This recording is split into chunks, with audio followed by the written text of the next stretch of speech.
How to set up parental control on iPhone. Let's get started. For that, first of all, simply open up Settings. Inside Settings, scroll below, then tap on Screen Time. Inside Screen Time, scroll below, then tap on Lock Screen Time Settings. Tap onto it. Just like that, simply create the passcode that a child won't know.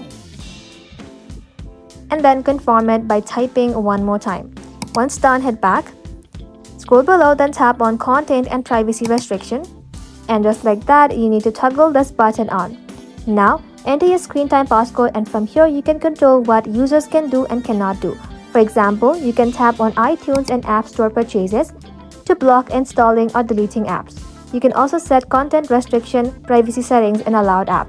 After setting everything up, exit the settings, and now if someone tries to change this control, they will need the screen time passcode. Without it, the setting cannot be modified.